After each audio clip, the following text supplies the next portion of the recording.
Hey, this is John Carlos, and I am here to talk horror stuffs with, Eddie! yeah, Eddie. And today's horror stuffs, Sleepaway Camp. My heart.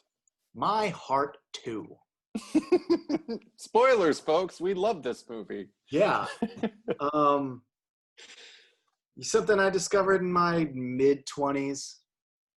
I'd always been aware of like the poster, Mm-hmm. shoe getting stabbed. Yes. Um, uh, First of all, I feel like if you're watching this video and you've never seen Sleepaway Camp, go just watch Sleepaway Camp because like You have I'm no... into it right away. Come on, like right away.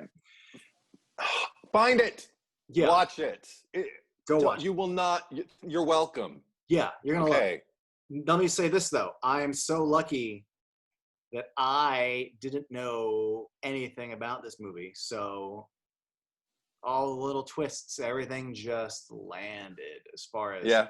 the ending, because then it becomes Yeah. a thing where every time you talk about Sleepaway Camp, it's always about that ending. However, there is so much to like about this movie before you even get to the ending. So yeah, I'm just glad I had that fresh experience. And that's why I would encourage, if you're watching, go fucking watch it. Don't read anything about it. Yeah.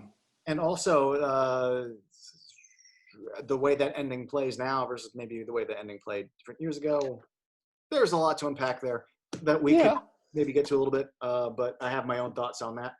Me too. But you're a fan. I'm a fan. Let's go. Yes, we are. Can I start off by, there's a lot of fun things to unpack, especially about the acting in this, about certain performances. But there's also, surprisingly, a lot of truth in this as far as what I see. Like you could talk about how maybe the pedophile chef is turned up to a certain degree, that the bully Judy is operating on a great wavelength. Thank God. That Aunt Martha is operating on a very unique wavelength. Yes. But beyond some of these performances, one of the things that I really take away from this movie is how much it gets right the way kids act and behave when their parents aren't around. And I never went to sleepaway camp when I was a kid. Nope. I went to a day camp down the street. Same. But even not down the street, but yeah. But even beyond day camp, I'm talking about going to school when your parents aren't around. The way generally, and I credit this not just to the actors, but also the way it's written. They really do get the cadence of the way kids relate to each other, interact to each other, not just the bullies, although predominantly the biggest theme of this movie. I mean, it's not just a slasher movie, but it is a vengeance against bullying. For a lot of it, it's, a bunch of boys are throwing, water balloons at Angela, and then one of them dies, and then, my counselor in charge is being shitty to me, and then she dies, and Judy's a bully. There's definitely the comeuppance of the bully streak, and the way the bullies behave in this movie is that, but also just the way like two friends hang out and talk, and I'm going to meet up, or we got this game, and the way they support each other, cheer each other on, bust each other's balls a little bit. Like even when they're picking on this kid Mozart, they're never like destroying him. Right. In the way that even like my buddies and I would bust each other's balls and do pranks, but we're not like being evil to you. Right. Yeah.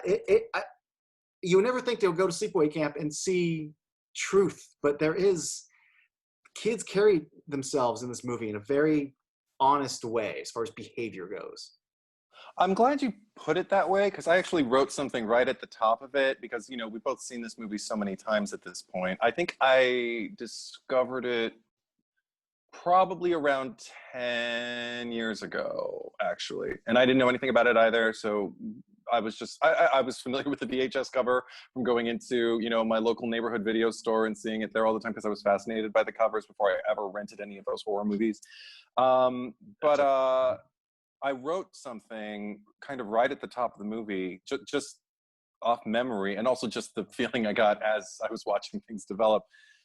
Even just in the first 10 minutes, I was like, there's a curious innocence to this movie, which is bizarre when you consider how nasty it can get, and an earnestness, which is also bizarre considering how broad some of the performances can be. Yeah. But I felt the same thing, what you were talking about as far as like the nature of relationships between kids and how they interact. Even the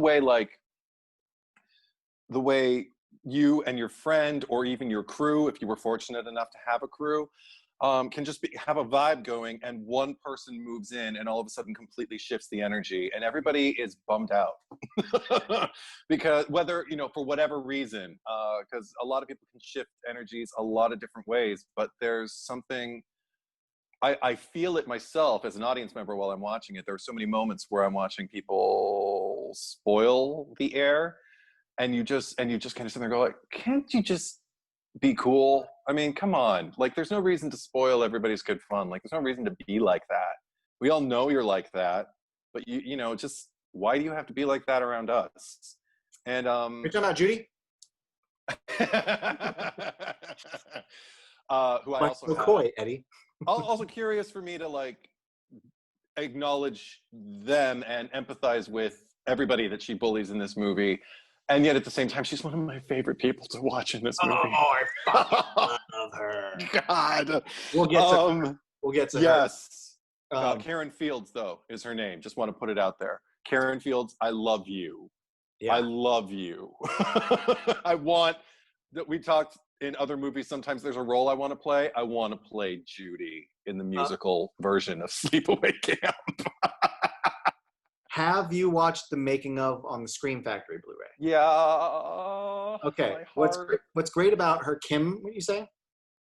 Kim Fields? Huh?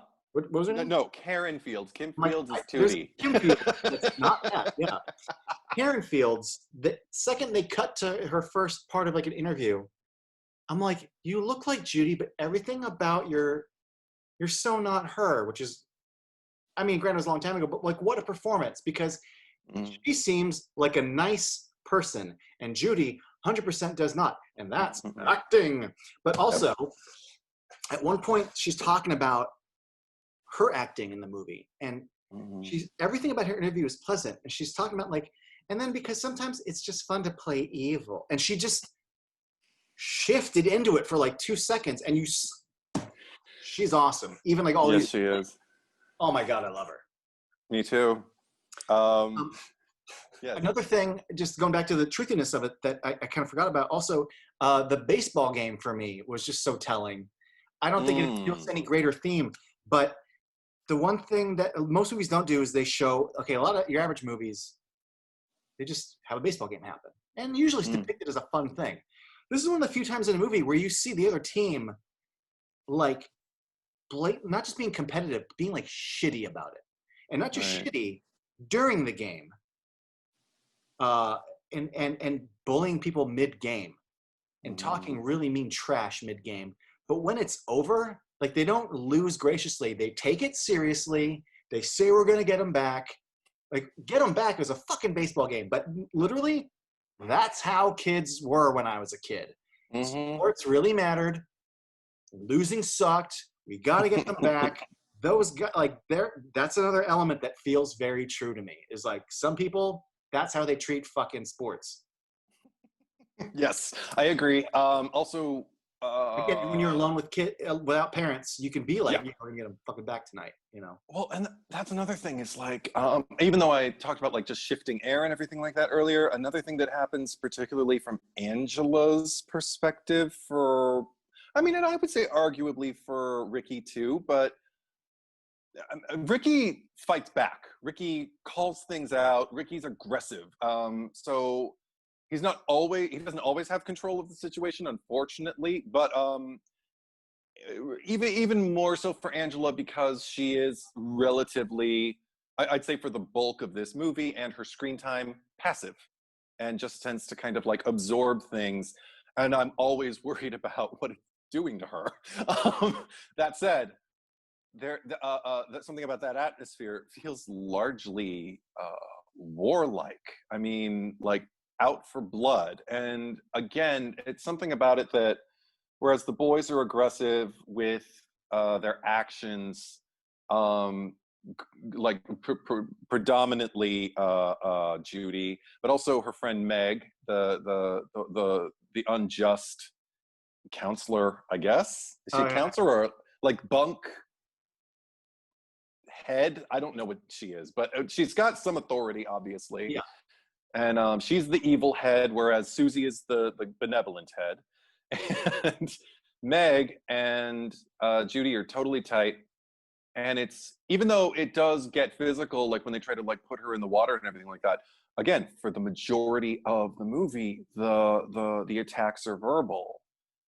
And even when they are physical, it's things like throwing a pillow or snatching something from her. But I mean, it's so verbal and it's so psychological and it's so like, I'm gonna fucking tear you apart with my words. And it feels more aggressive. It feels like people use the word terms now, microaggressions. I don't even know if that applies to Judy because she's totally out for blood. But yeah, and again, it doesn't feel like something that they're reaching for.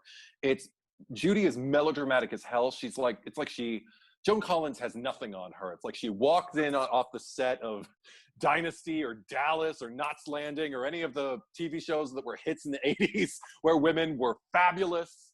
They had nails and hair and they just shoulder pads and sneers at each other, you know, and used words to break each other down. That's Judy. Judy belongs on one of those shows. I don't even know. Was she ever on one of those shows? She belongs on one. I know.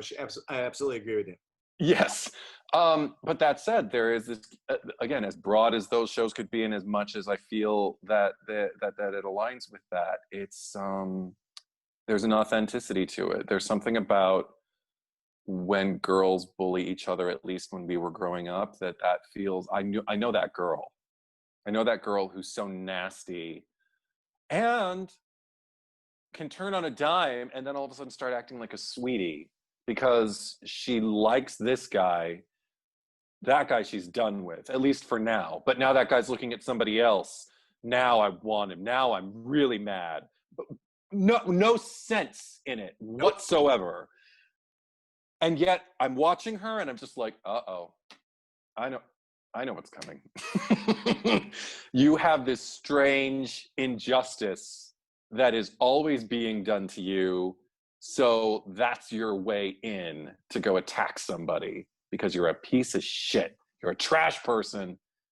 And that's what trash people do. So there's that. my takeaway, I mean, you described her. It's such a performance. Yep.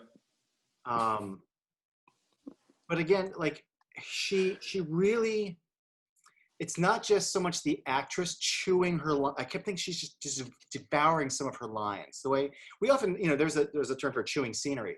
That's not this, but she is chewing on her lines, and I don't necessarily think it's just the actress's choice for that character, but it's also that character chewing her insults. And it's, but she's so in control of her eyebrows, her mouth, every head tilt, these villainous head tilts. Yes. That's the only way I literally wrote down a note, villain head tilts. But she'll end a thing with just, she'll be talking an over the shoulder eyebrow. Villainy. It's like villainy 101. Yeah. And for such a young aged actress, she is so aware of a history of things. And and whether she's learned it from cartoons or old Hollywood, I'm watching someone of a very young age being completely in command of something that I would not expect. Yes. It's good stuff. Command is the word. She's got an authority about her. Every time she walks on, there is literally a moment where it's, I believe it's between Angela and what's the other boy's name? Shit. Little white bread boy. Paul. And, yeah, Paul. And they're just like talking, and they're speaking what looks like it maybe the top of a mound, if not a small hill. So when Judy makes her entrance, She's literally kind of yes, like crawling out from the corner of the screen and going, "Hi, Paul." You know, I always imagined the way that the thing was set up. If she was standing to the side or would walk in, like there'd be a shadow, or maybe there was equipment.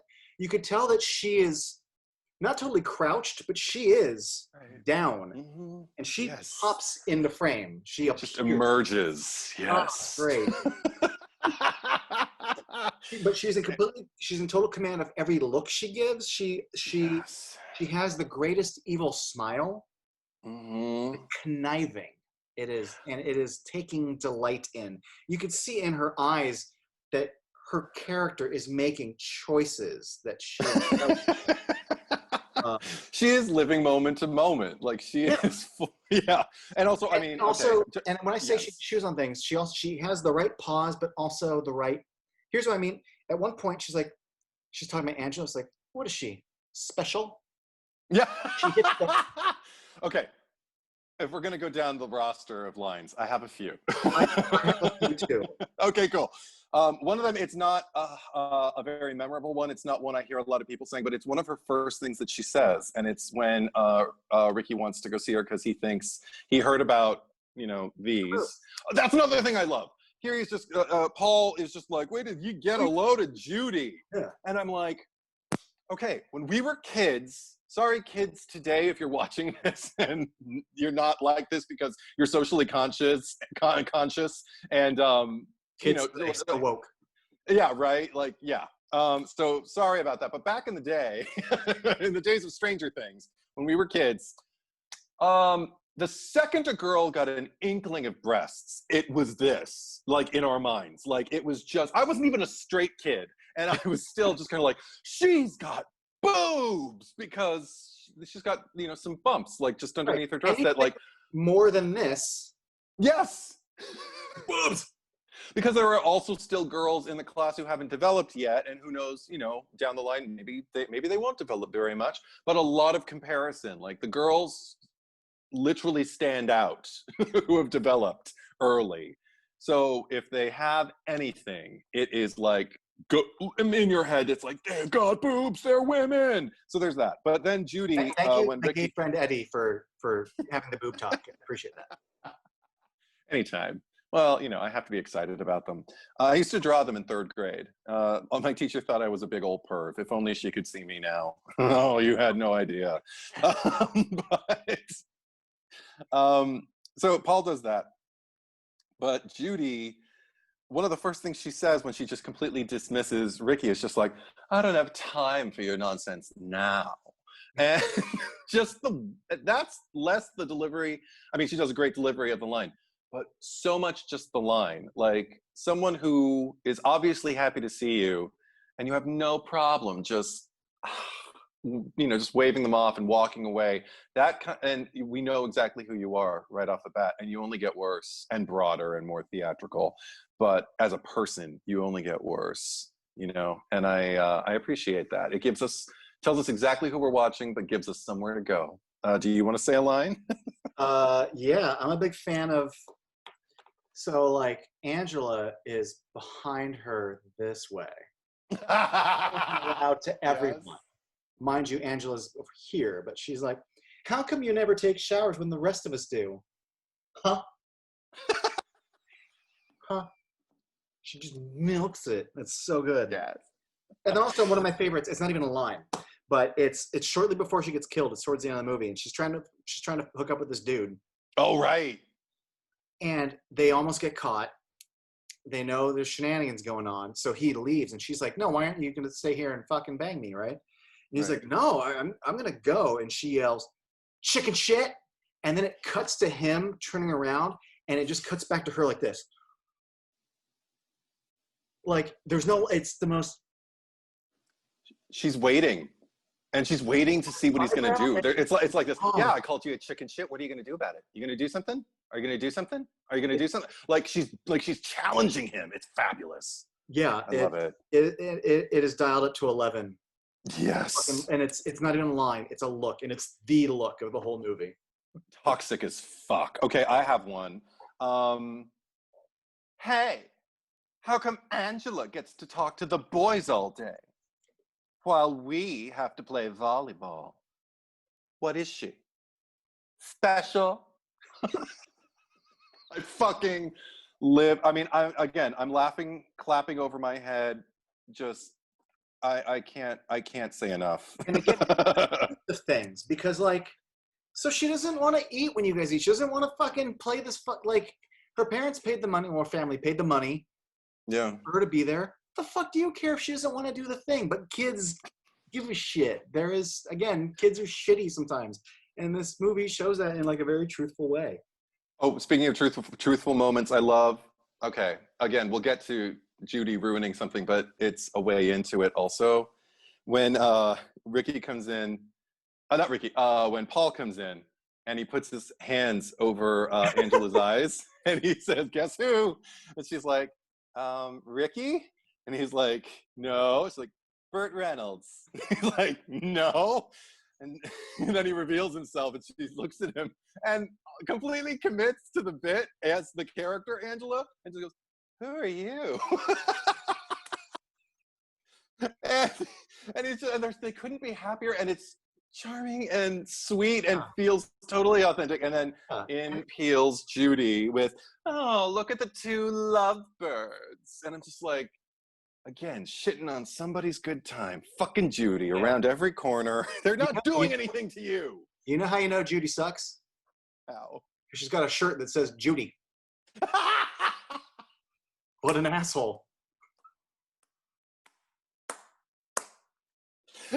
That was big in the 80s, though. Wearing a shirt that had your fucking name in big fat letters on it. People did that. I didn't do it, but people did. And we're not assholes, so.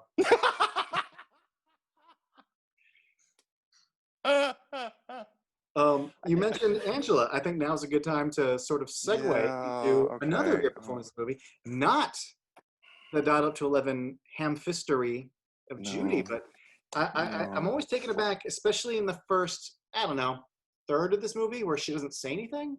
Yeah. Because even though she doesn't have any lines, this is a good example of someone not only giving you something with nothing, essentially, but also endearing you to them. I mean, and I watched this movie already knowing she's the killer. And I still want the best for her because of what she's.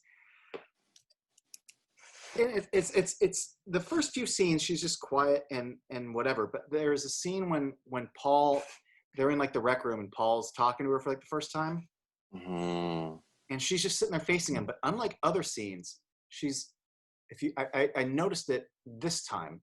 Her mouth, granted, about a minute later she speaks up for the first time. Her mouth starts to smile. Just these little muscle spasms of her letting her guard down. To me, that says more than the end of the scene when she's like, "Bye, Paul," or whatever the fuck she says. Good night. She says good night. No, She's already letting him. Oh, this is great. She's great, and she talks. It's fine. But one of my favorite things is that scene where like they're hanging out by the benches, and Judy's talking some shit. And unlike the other usual stare, her blank stare isn't as blank at that time. And I look at those eyes and I'm like, Judy, you better run. You better fucking look out. And Judy, I don't think you know to read that, but you need to fucking watch your back. Yeah, but at the same time, okay, I didn't know she was the killer the first time I watched the movie, so that was a big reveal. But the thing was, oh yeah, me neither. But the thing was, I was so rooting for her to be. I was like, God damn, I hope you're the killer. And when the first clue we got that it's her, like when we see her and she's we're going to go swimming, and I'm just kind of like, oh, you are the killer. Oh, but are you going to kill him? What are you going to do? I don't know what's going to happen. Really didn't know what was going to happen. But I still watch it. Watching it in preparation for this again, which was a joy. It's always a joy revisiting this movie. But watching it again, I'm still sitting there going like, God damn, I'm still hoping you're the killer. I still really want you to give it to these people because you suffer so much abuse. And that look you're describing it doesn't feel it doesn't feel broad. It doesn't even feel like something a kid isn't capable of. I mean, it's impressive that she did it and they captured it, but at the same time, like, what's impressive about it more than anything is that it feels authentic. It feels like that's how you look at somebody who has that kind of disdain for you. Yeah. It is like war. It is like you have to just kind of screw up your courage and you, because you see them, you know them. That's what I see in that look, is she sees her exactly for what she is. It's a comedic beat of a cartoony trope, but in Anchorman, when Veronica Corningstone tells Ron that his hair looks stupid, and his eyes, was it his hair? Yeah, and whatever. But they have his eyeball, and then you see like the fire erupt in it. Mm-hmm, mm-hmm. That gag is what is actually what she is performing with her eyes in that scene, like that, and without the aid of digital effect. Yes, I concur. More about Angela, beautiful Felissa Rose. Yes, I could talk about her all night. Oh, well, okay. I like her. She's good. The end. No. Well, just one thing before we go into other stuff, like about her that I fucking loved observing in the ooh, you're disappearing. Don't try and make it happen again. No, she just in retrospect, when to see her, relatively like modern day discussing the movie in the documentary. Isn't it at the end? I think they save it for the end, where she starts talking about what this movie meant to her in her life and in her career, and how it's. She really gets moved by it. I cried, of course, and but it really I remember hearing growing up. I remember particularly people who were kind of affiliated with horror movies. For the most part, it was like something you wanted to get off your record. It was like, like a blot on your record or something, like a blight on your integrity or something like that. And it's something that was natural if somebody even had ascended to further stardom, that they wouldn't want to talk about because, I don't know, it's like a little dirty secret or something. I think a lot of the genre movies of that time were seen that way. I think some people still see them that way, like the Academy of Motion Pictures and Arts and Sciences, whatever the fuck their name is. But God bless it. There's other people that don't. God bless them. Yeah, I love. God bless us. But no, but just side note, I just love that people like Ethan Hawke and like Kevin Bacon, like still like no, like I'm still gonna keep doing horror. Yeah, fucking love you guys. Absolutely, and people like Felissa Rose who recognize her fandom and goes to them. Like, I mean, she works the convention circuit, and she to this day means a lot to people. I think that the movie, I guess the most problematic themes about it are worth talking about, and the things that that are of value, like the things we've talked about so far, they're all still relevant. They're all still worth talking about, and she loves talking about them. And I just wanted to acknowledge her for that. I love how much she embraces the people who embrace her. That means a lot. So I hope one day to embrace her. I don't know what. I've been I've never seen her at a convention, but I know depending on what coast she's in. I think her family has like a hotel in New York or something, like they mentioned. So yeah, but I mean, yeah, but as far as the LA area goes, there are certain people that definitely embrace that, and she's one of them. Yeah. So, and I'm very hip to the Doug Bradleys and the Ashley Lawrences, who similar. I mean, I've never heard them talk to that emotional degree that she did, but there's some people when you go to a convention, and you could tell they're sad to be there, but they need the money. And then there's the ones who really like what they do, and they love that fandom, and they're there for the engagement. And bless her. Yeah. I feel since we're already talking about her, I mean, might as well address the ending. Okay. I mean, I let me tell you my experience with it and my general feelings about it, because I remember seeing this in my mid-20s and just going, oh, she's a he. There's a penis. And then you kind of unpack what happened in the opening and then her upbringing. But at least for me, the shock of the ending, the shock of it, isn't, oh, she's really a dude. Right. Or I guess the more accurate way is, oh, she has a penis, because we're still calling her she. The shock of it is her mental state. Literally petting Paul's body and head and then getting up, and that frozen face she's locked into, and that creepy as fuck sound she's making. That's the shocking thing. That's the thing that got under my skin. I was never like, she's got a dick. That's under my skin. That's just like, oh, there's a lot to unpack happening right now. Yes. Jesus, there's a lot to unpack. And I remember also, I know how the effect was done now, but I remember the version of it I saw, this was like pre-Blu-ray, might have been on DVD. I think I saw it on Mine DVD. was too. And it wasn't the best transfer. No. It almost looked like, you know when you see matte lines that don't I could have sworn it was her head composited into a two-shot or the same shot or like a double exposure or something with another actor's body, because that shot is extra dark. And yes, out later we still don't know who the person is, but it's a dude wearing like her face, like a face mask. It's not till I got older and became more aware of not just queer coding, but the trend of queer coding your villains is something I've been hyper aware of in the last 5 years. And sometimes can get me down. Not enough to ruin a movie, but like I rewatched Silence of the Lambs somewhat recently.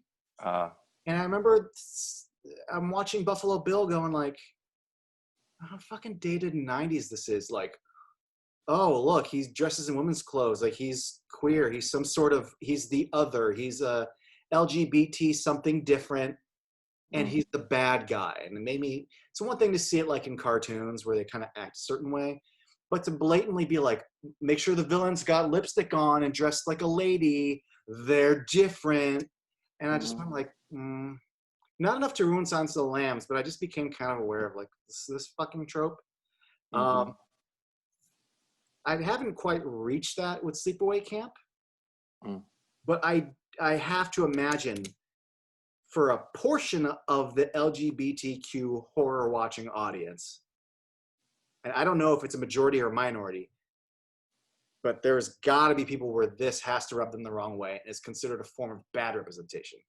There's probably also another section that goes, no, but like I'm rooting for Angela and the villains of this movie are terrible, and some people maybe they don't need as much and they like being present on screen and they like, in a weird way, like what she's achieving. I don't know. All I know is I don't feel informed enough to have a clear-cut opinion that would resonate, but I am aware that this would be problematic in a way that I and audiences weren't aware of when it came out, or even in the last, in the 90s or 2000s. But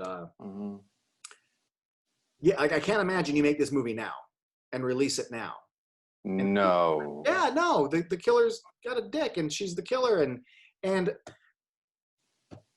she must be screwed up, right? Because she saw her dad kissing a dude and tee-hee-hee, and now she's, gayness equals, mental, like there's so much that if you really like describe to someone, you go, oh, that's kind of fucked up.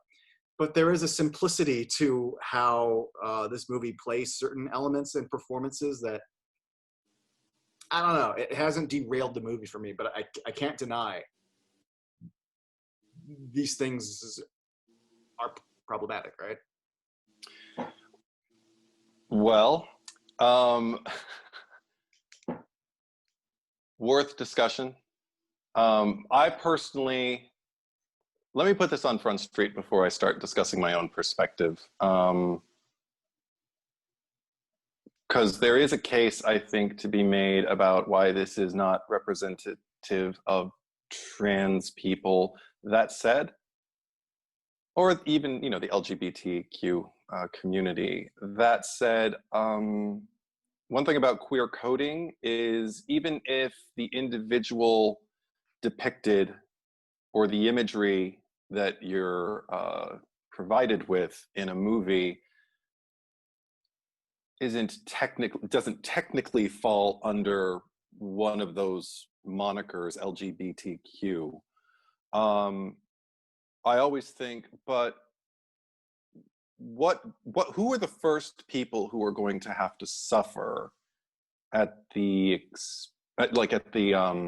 ignorance of people who don't fall under any of those monikers? It's usually going to be a member of the LGBTQ, probably trans people, because there was a word that rhymes with fanny that people, you know, used to use as a slur. They used to use it as a term of endearment. It's Right. not really getting used outside of hostility now, which I'm really, really happy about, because it was never a word that was like part of my daily vocabulary. That said, I don't know that I gave that much thought to it. But in retrospect, looking at this movie, yeah, I can imagine a lot of people looking at that and assigning that word to Angela's character, especially because it's the last thing you're left with. It's a really big shock. It's all part of a what moment that is meant to throw you off your game because it's so unexpected, non-typical, you know, anything other than predictable, I guess.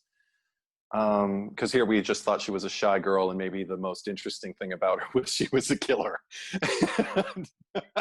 But as far as I wrote something as the end credits were rolling, because I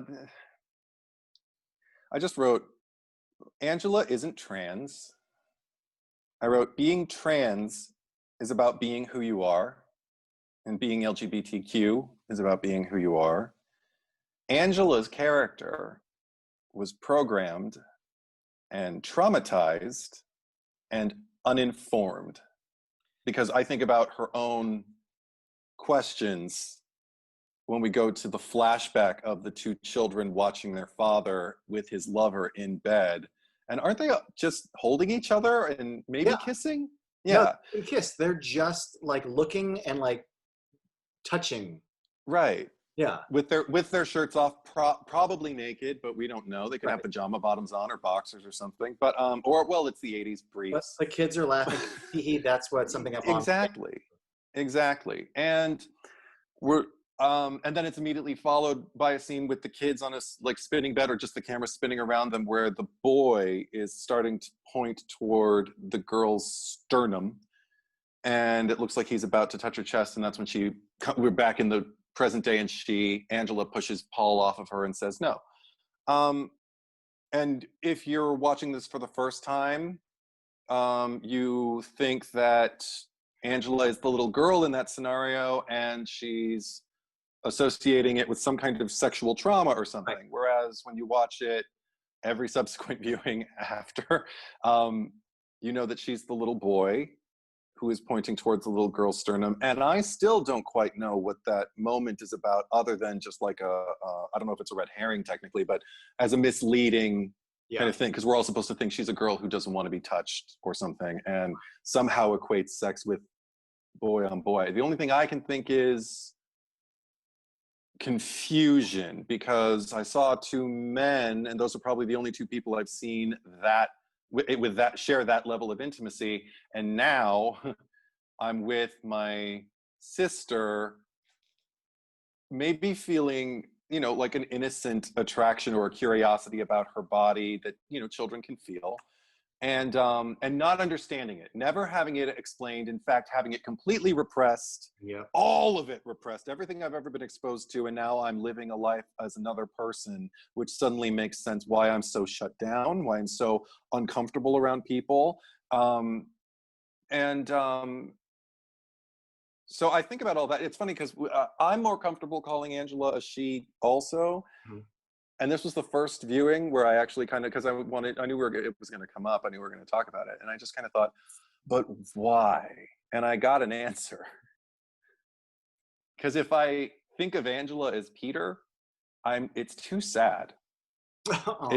It's really, because then I just think about the whole story. And the whole story is a tragedy. Because if she's still Peter, but she's still putting on those pants and doing her hair like that, like every day, she's kind of trapped in this. Yeah. Right. And even kind of choosing to be a girl, you know, in socially, as far as like what social norms were telling Peter at that point. And even having fun with Paul on that level. But I mean, I was a closeted kid, and I remember kind of being programmed like, well, even though I'm looking at boys and I'm looking at men in a particular way, I still had crushes on girls. I still had girlfriends. I don't know what, they weren't exactly, you know, developed, mature relationships. I mean, it was kind of like walking around hand in hand and going to see movies together and you're my girlfriend. That was it. But I'm talking like grade school and, well, junior high, honestly. But yeah, that was my last girl. My last girlfriend was junior high. See, that girl's pretty. Like, I get it. Oh yeah. And I can still be gay and see that guy's handsome, but not want to jump his bones. But I'll never forget when I was like 15, and you know, I don't want to say like homophobic, but the idea of like finding another dude saying he's handsome, it's gay. You know, it's gay.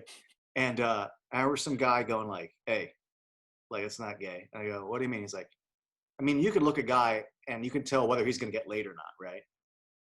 Tell whether he's a good-looking guy or not." I go, "Yeah." He's like, "Yeah, that's not gay." I went,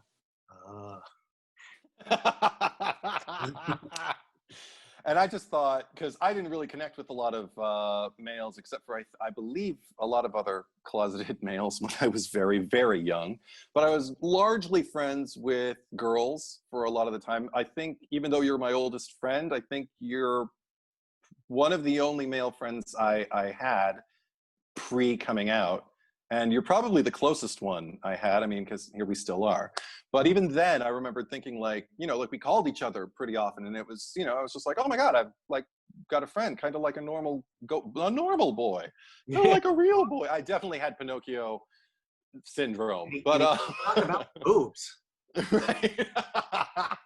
But no, I remember and then we can get off of my life. But no, I remember thinking simply about like guys finding other guys. I didn't really, I mean, I did find them attractive, so I didn't really know what to do with that. So just down it went.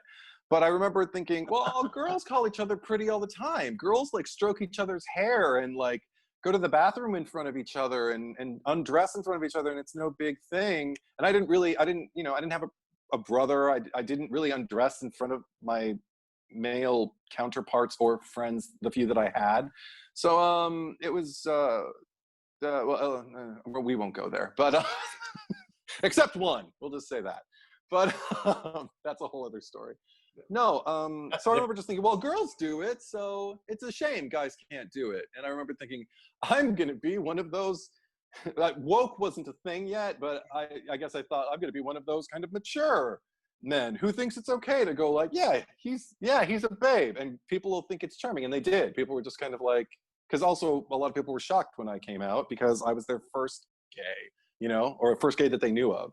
So they didn't know what to look for. Then people were shocked, which now feels shocking. Anyway, enough about me. Back to the story. Let me just say this. I don't necessarily consider her trans, and I talked a bit about referring to the LGBTQ community and stuff, but I will say this. In reference to that, the only reason I cite that is because even though I think Angela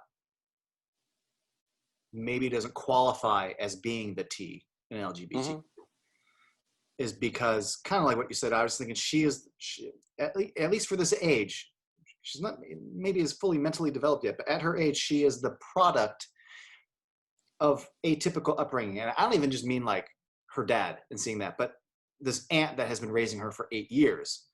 Mm-hmm. Like you said, it wasn't her choice. I just also think there's just a whole lot swirling up in there that's Aunt Martha's fault. Right. But I feel like, grand scheme of things, people will assign her in general, and they'll just call her trans. And in that sense, by definition of that, does that set people off or not is kind of what I was getting at. Oh, I see. She fully embraces a trans character. I can't speak for anybody else, but I do see how even labeling her as trans and then going from there is problematic for people. Yes. But again, that's never been a problem for me at the ending. It's that they caught in this, because we never get to see her in a murderous state. We see her hands murder people. Yeah. But now we actually get to see what she's like, and she's a mess. Not because she's trans, but because she's like mentally in a murderous state of, I don't fucking know what, but I don't want to be around it. Yeah. And it's poor fucking Paul, you know. And also it's so polar opposite, not just what she's done kind of like in every moment prior that that we spend with Angela at this age, but even just the moment preceding it when her hair is a little crazy and she's unbuttoning her shirt in the moonlight talking about taking a dip, there's something else happening in her there too, and that's unsettling enough. So then the fact that the next thing you see, she's manic. Yeah, she's full on like there's nothing that you can connect with behind those eyes, and it's terrifying. And I love her commitment as an actress and her ability to go there, because that's hard. Yeah, because I don't laugh. I don't think it's funny. I'm uncomfortable. It's unsettling. Yeah, I wouldn't go as far as to call her a complete schizo, but I mean that's not problematic at all. Exactly. Whatever that means, you know. But right. But there's definitely another state. Yes.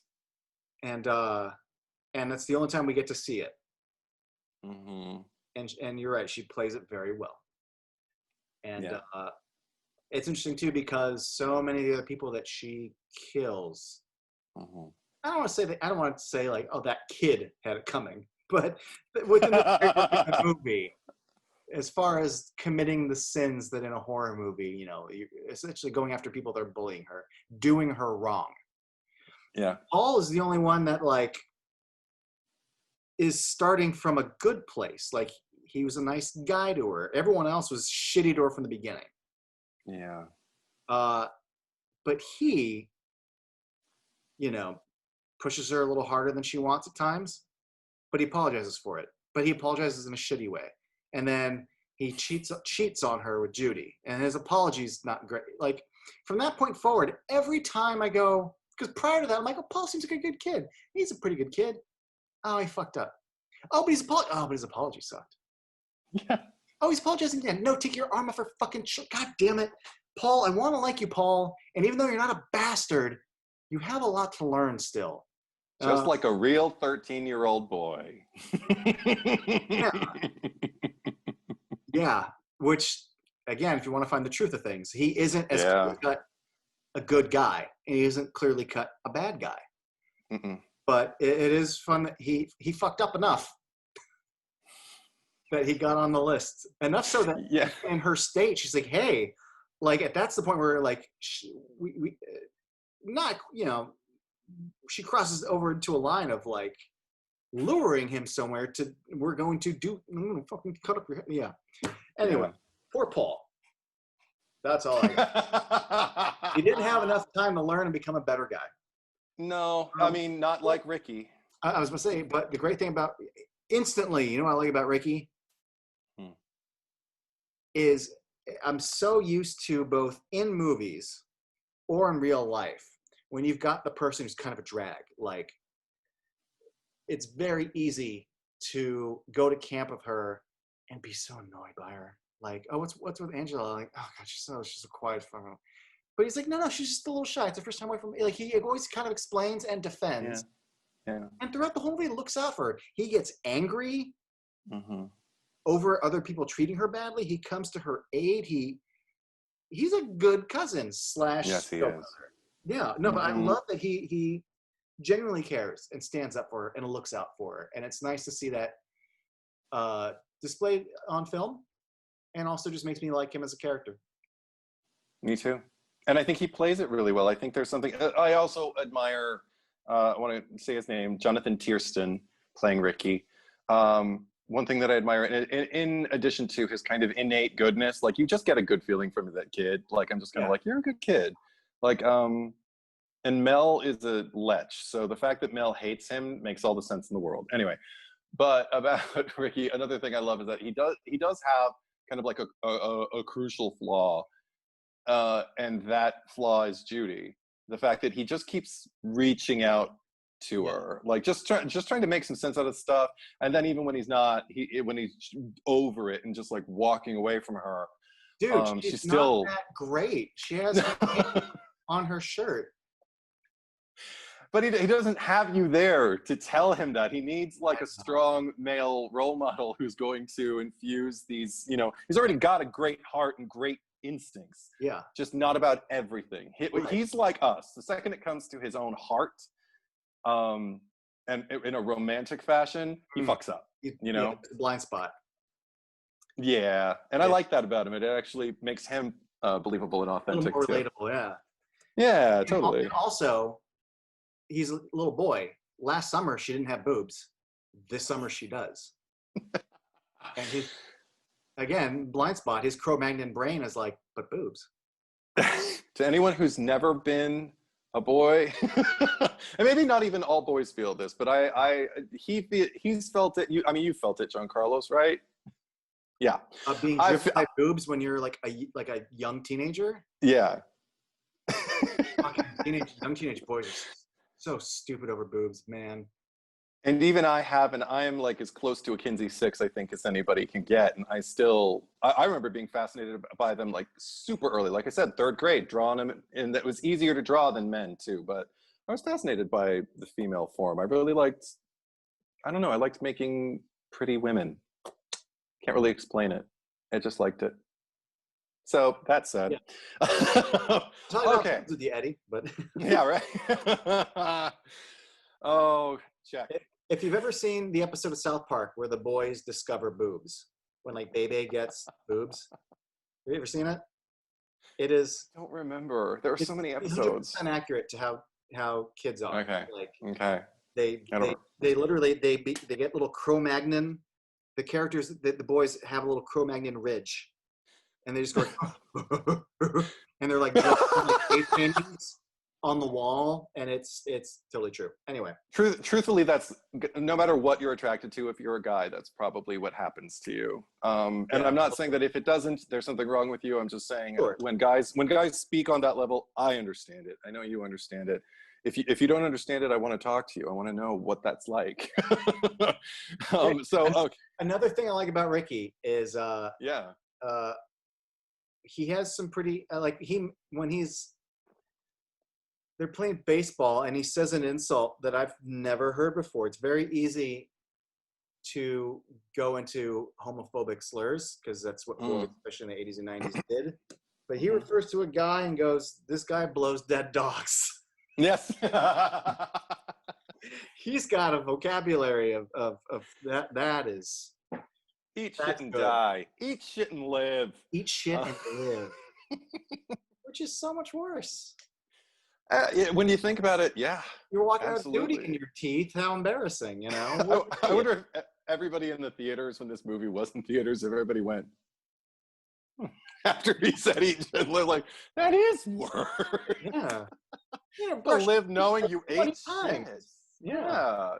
But there's something I want to bring up because one of the things that I have come to love, I've listened to it many times, is the How Did This Get Made podcast that surrounds this movie. And I don't want to make this a podcast about a podcast. I only want to bring it up because there was an immense cycle of confusion, which has since become legendary, about the identities of the parents and the way people relate to each other in the opening sequence. And I feel like we could distill it very easily right here, right now, because they were also, if you listen to it, there's a lot of like, well, I only saw this once and I wasn't really paying attention, so I just assumed.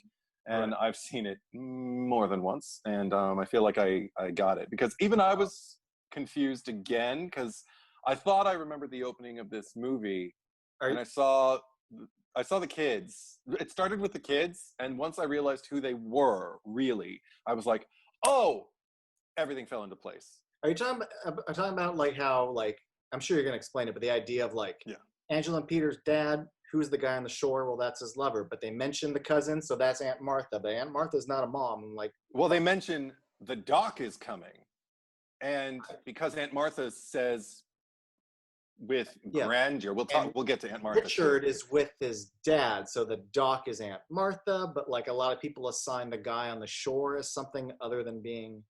Well, yeah, and that was the only thing that kind of like, I was like, oh, I never thought of that I wanted to ask you about. But all I want to do is, because I heard them fighting, I even watched the subtitles, because you really have to listen for it when the kids are fighting as the camera starts to drop on them, because it's establishing the movie's kind of grinding into action and nothing has really happened yet. So if you're not really listening for it, you don't hear the little girl, as they're arguing and telling Dad, she says, Peter, what did she say? Oh, Peter started it.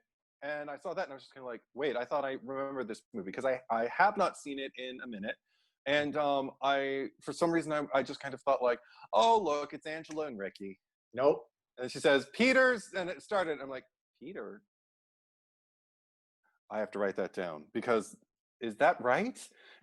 And did they start making a different movie? And it has to start out being a boy with a wiener. So right. No, because aptly named Peter. Right. I feel so naive for never putting that together. I just don't think like you, John Carlos.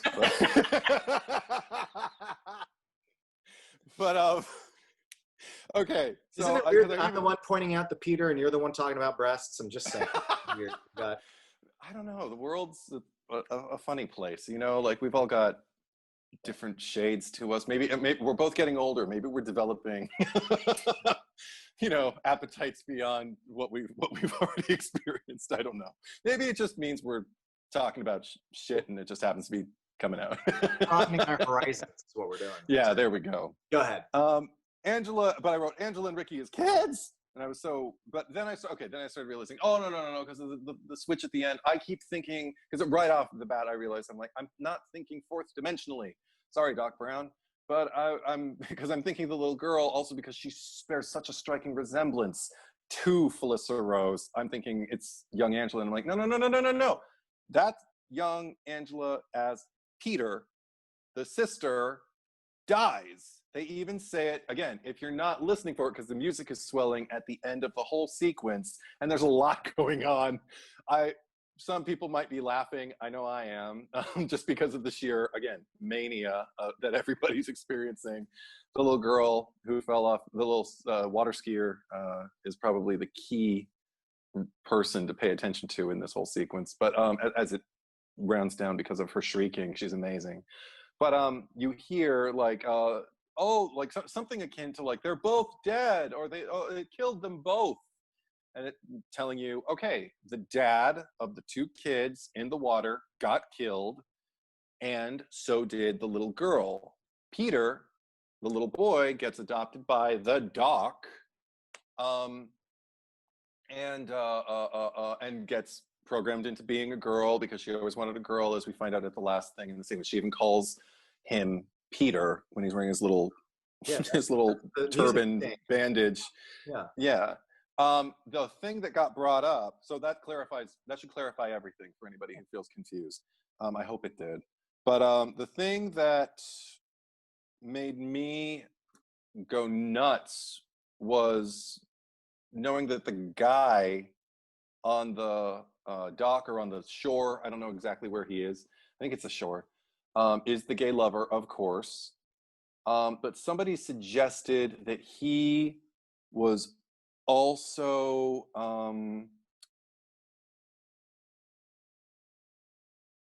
Aunt Martha's shit. See, you try to draw the family tree in your head and you lose it. Okay, wait. Aunt Martha and the dad, brother and sister. Yes, because she's Aunt Martha. Yeah, Ricky's her little boy. There were people who thought that was Aunt Martha's husband on the shore. Okay. There's nothing in the movie to support that. Yes? The very first time I saw that, I thought that too. Okay. Something about the fact that there's 2 different flashbacks with the kids, and we know that the kids were raised by Martha. Like having Peter and Angela in a flashback, but then also knowing that Angela was raised with Ricky, and then seeing Ricky. So with Martha, your brain starts to connect that guy with who raised them. Like when I first saw this, I merged those 2 kids in those 2 flashbacks, and that's why I thought that guy was. But all you have to do is kind of focus for a bit and listen to what's going on, and it's pretty well established that Martha has an ex-husband that is out of the picture, and that guy is just a guy. He's just a lover. Okay. But yeah, I was with you too. There was I think my second time viewing this ever.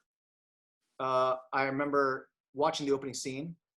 Yeah. First minute or 2, and then rewinding and just starting it over again, because again I'm going, oh, they're describing that. Okay, Ricky's with the parents. The doc is coming. Yes. We're going it's all there. Got it. Because if you watch it once and then come back to it 5 years later, I did what you did. I'm like, oh, that's Ricky. No, it's not Ricky, because there's got to be the one that dies. Got it. If anything, the one thing that I find somewhat interesting is that, I watched it recently and thought, after the boat kills their dad and the other one, they cut to one of them in the vest splashing. And I'm like, it's so clearly a boy, because they have her hair styled very specifically. I'm like, that's not her. That's him. Problem with that is, to me, it makes me visually look at that and go, the boy survived. So then I go, oh, it's Angela's there though. Okay, maybe I got it wrong. I just go, maybe her hair was wet. Right. On that, it either gives it away or it confuses you. I think they pulled her hair down specifically so that it wasn't big and out, so when they're both in the water. But to me, I look at that and I could see his shoulder and where his hair stopped. And I'm like, but here's the thing. If you make it a girl splashing in the water, and then we cut to 8 years later and it's Angela, then you're very aware that it was a girl the whole time. So that doesn't work with the twist, because why would we see the girl splashing? The only retcon I have for that is the idea of that, because to me, I never got the impression that the other one died from the girl screaming about how they're both dead. To me, it's the visual language. You see the vest float up to the water. And I went, oh, okay. Because, to me, cinema tells me when the thing floats to the water, they're dead. So could be wounded. Could just be wounded. I'm watching the boy splashing around, and then the vest comes up, and in my head I went, what if the boy's splashing around because he doesn't know how to swim, and he still doesn't, and then he drowns. Right. And she survives. Right. Well, he survives, but you know what I mean. And that just adds to why Angela doesn't want to go in the water. It's not just because her dad died, but her sister drowned in the water too. Anyway, it's a little murky. There's a few little murky things that don't like when Angela comes to kill Judy and the movie's not ready to reveal. And yes. People want you to think it's Ricky, and you're like, well, that's just Ricky with some weird hair. Who are you trying to fool? But did it look like that on the DVD, the grainier, lesser resolution? Well, on Blu-ray, you could totally tell what actor that is. On Blu-ray, oh my God, especially the first one, it's like moonlight on his face. Yeah. But that might have to do with the restoration and blackness levels and contrast levels and who knows what the original, sometimes things are altered for the best, sometimes they're altered for the worst. It happens all the time. Yeah. I'm glad we brought up the opening scene, because there's a few things that I love about the opening scene. Yes, please. I just call her the boat girl, but the girl she wants to drive the boat. Yes. And fudge, I forgot her name. She's on SNL, not anymore. She used to play Miley Cyrus. Oh, Vanessa Bayer? Is that her? Yeah.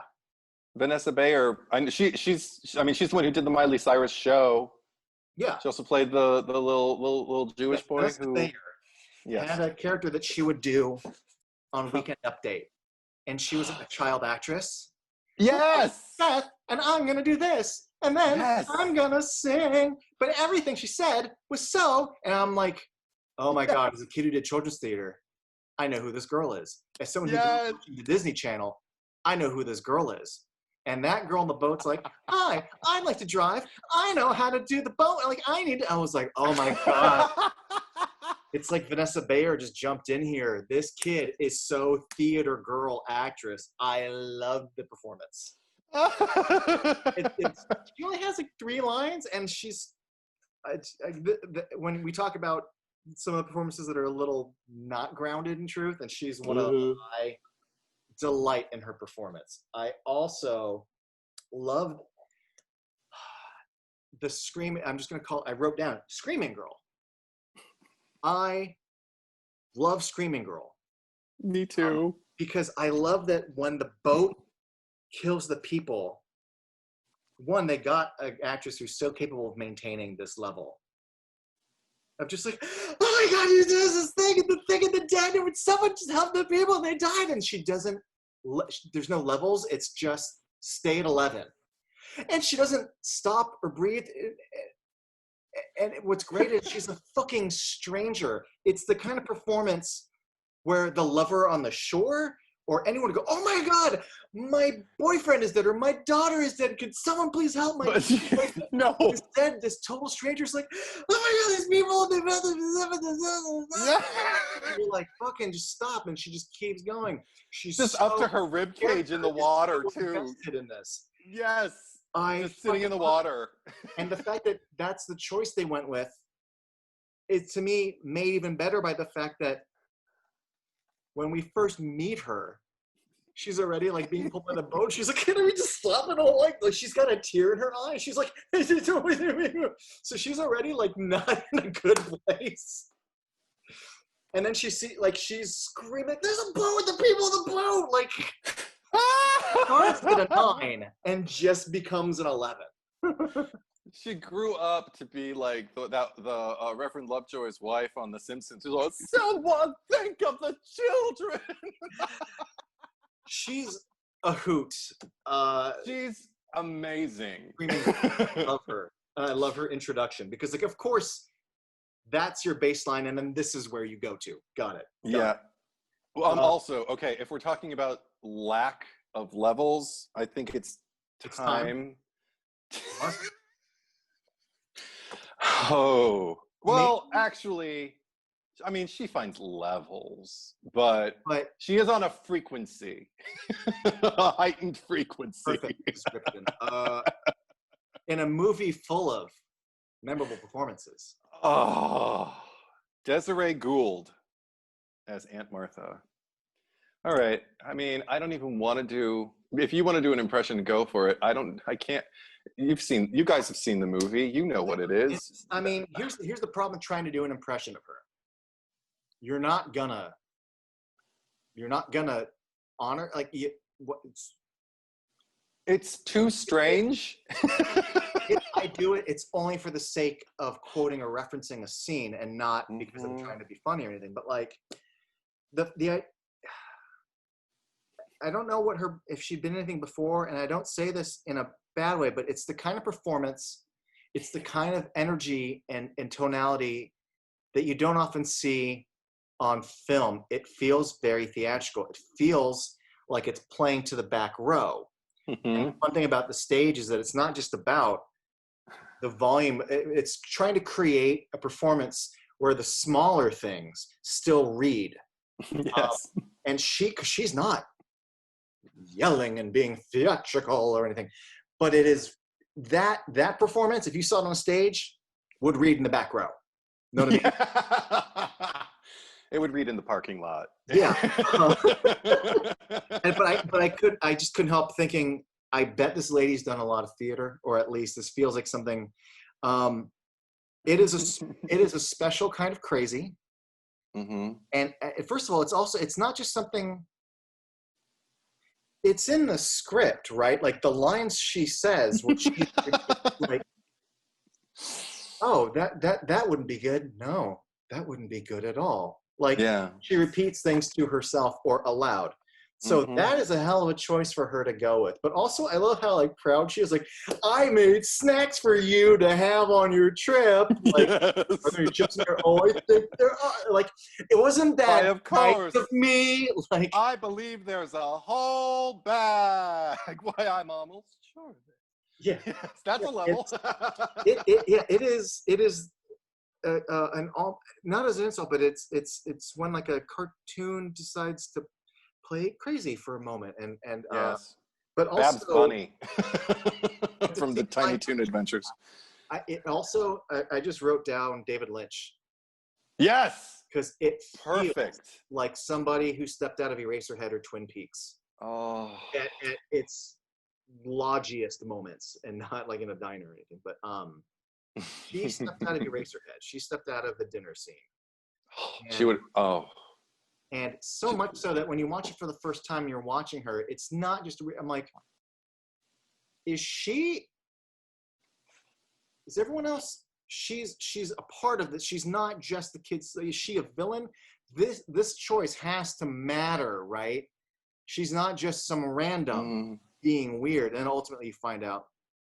No, ultimately, her weirdness is because she herself got it. But I mean, it is so, I don't want to say off-putting, but because it's good.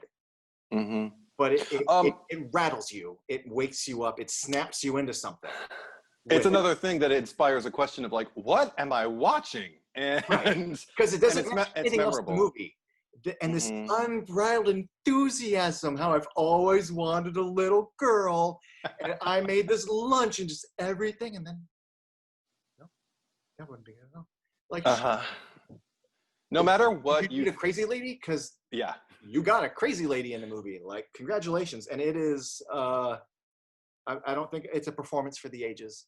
Yeah, and no matter what you think of it initially in that first scene. We spend a lot of the movie away from her. When we finally find out that she's essentially the catalyst for the movie, more so than, you know, a boat accident and everybody we saw prior to her entrance on screen. I have to say, again, getting to a sense of believability, I'm like, oh, I totally buy that she would do something like that. It's not, I don't even have a moment like, oh my God, it was Aunt Martha? You're like, oh, the crazy lady, got it. Yeah. Aunt Martha decided she wanted a girl, and it all makes sense now. And she's a doctor? Yes, who fakes physical exam, like letters or whatever they are. I never thought about this until like right now, because they never say what she is. If she's a psychologist, or like a ear, nose, and throat doctor. I feel like if she's a psychologist, she's even more irresponsible. But if she is more of like a pediatrician or, you know, whatever the fuck, could you imagine like waiting and then she's like, oh, hello, Edward, and you have a tickle in your throat? Well, that's not good. No, that's not good. Let's just go ahead and take a look inside your mouth. Open wide. No, and then there's an eddy-shaped hole in the wall because I have disappeared. There is a poof of smoke in the shape of me. No. No. Being anyone's doctor. I don't think I hit this point enough before, so I'm just going to clarify it now. Please do. Just the idea of, if anything is problematic of the idea of Angela being trans, it's that she is the product of Aunt Martha, and it further suggests a stereotype and trans and stuff is a problem that is a psychological thing that can, that is the fault of something. It means something bad happened to you as a kid or something, yeah. And that is a toxic thing for people in that community, and this would further that stereotype, and that's what I think is problematic. Agree 100%. There, I said it correctly and how I meant to. Yay. Anyway. Now let's talk about something that's not problematic at all. Pedophilia. It's also applicable in terms of not looking for levels and screaming, because we'll get to his character, but I just want to say the death scene of the child molester chef, of Artie the pedo. Yes. Artie screams when he's burned and screams for hours. I love it. Screams when they've got him on the gurney all wrapped up, with the same spirit that he had moments after he was burned. And I have to say, it gives me a welcome chuckle, because I don't mind laughing at the expense of that man.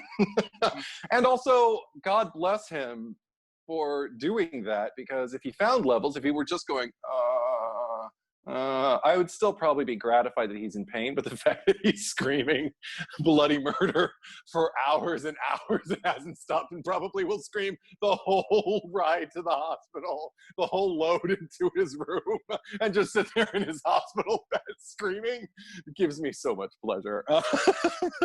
That said, I didn't write his line because I don't like it. His introductory line. Right. I have a problem with that. Finish your thought, but I have thoughts. But I did write down Ben's, the man off to the side, who just says, "They're too young to understand what's on your mind." And I'm like, you are laughing about the fact that he is thirsting sexually for children. Nobody around him, none of the adults around him do anything about it. That's my problem. Problematic. Problematic on a t-shirt. The fact that character says that is when I watch the other people in the scene with him, and I'm like, are you, oh, fuck. Like, we're all just going to be okay with him saying that. All right, that's fucked up. Even though that guy's like kind of busting his chops, it's not the right, it's not, no. It's like a good-natured. You should be attacking him, not saying, oh, they don't fucking know what you mean. Yeah. By the way, James Earl Jones' dad. Oh my God. I wonder. And such, like, if you go look, he has a storied history of entertainment, like from the 20s and 30s, and oh my God, working with like Langston Hughes and holy shit. And then just this long career, and then at one point, like, Sleepaway Camp, like, chuckling at a pedo, with a good-natured ribbing. So God, that it's the other adults that also just bother the fuck out of me in that moment. That whole moment is cringe. I'm glad he dies. I'm so glad he dies. Mm-hmm. He's written to be a terrible character that we're glad he dies. But go on. One moment about his death that I love. Yes. 2 moments, actually. Yeah. One, I love that we first, we don't see it. The movie's actually pretty cool about when it implies death, and then when it shows death, or when it shows the goods, the gore, and how much it shows. There's actually some pretty smart choices. I love that we just see his arms in frame and him screaming, and we get to imagine it for a little bit. But the movie's like, we're not going to be so, like, we're going to let you fucking see it too. Don't worry. But we see his arms, and then we see his face, and then Ben comes in, and he's like, and then we cut back to him going, and then we cut back to Ben going, and then we cut back to him going, that's how my first thought was in the beginning of the quarantine. I watched a lot of Little Rascals, but there's a lot, and I'd say 3/4 of the Rascals all do this thing, like the scene happens and someone's like, and we cut back, and I'm like, holy shit, this is such. There was always the blink and the double take, though. Yeah. And sometimes there was an open mouth. That scene to me, and I know it's supposed to be horror, but I was just giggling. Oh, it was great. Well, if he's worked since the 20s and 30s, he's just pulling from his roots. Yeah. Yes. But and then also this pays off later. I love really simple. Some of the oldest cinematic tricks are the best. Oh, Again, yeah. we cut to his hands, and then we're left to imagine what's going on. Mm. Also, when Judy dies, or when she's getting attacked, it's the silhouette of the pain is just her arms silhouette against the wall, and I'm like, good use of just like really simple visual language things to convey stuff. Yeah. Oh, I mean, speaking of like death benchmarks, I guess I fucking love Kenny's corpse, the rotted river. Oh yeah, with the snake in the every time I see it, it's got that wonderful, like, I can't stop looking at it, and yet I can't look at it and chew. It's just gross enough. I mean, what really got me into the slasher genre was Freddy, so I really developed an appetite for gross at a very early age. So I still, when I see things particularly of that era and that particular nature, if it's done properly and it's appropriately gross, I mean, it feels appropriately gross. I'm just kind of like, yeah, that's probably what you would look if you've been soaking in the lake all night, and if there were a snake just kind of, taking root somewhere in your face. I applaud the practical effects. To me, you already got there with the corpse, and it just, to me, it feels like the most old-fashioned, like, well, let's make it a little more. Can we put like a snake in there or something? Just give him a little salt, a little extra salt in the soup, And same thing with, is it Billy, the guy who runs around in the crop top, who's always mean, like they're kind of like the alpha mean. Oh yeah, of the boys. He with the bees. Oh my God, it's not even like that one. It's not even so much about the practical effect, but I mean, it's believable enough. But just watching a swarm of bees on something that resembles a human body is enough to just. That's even more than the snake. I like little snakes. I don't like a big old swarm of bees. I mean, bees are endangered right now. I'm really, really glad when I see that they're alive. That said, if I was just like walking and I just happened upon like something coated in them, my blood would run cold, and I'd probably just tell myself, don't be afraid, don't be afraid, don't be afraid, don't be afraid, don't be afraid. And just walk in the opposite direction until I was in another county. So I appreciate that kill as well.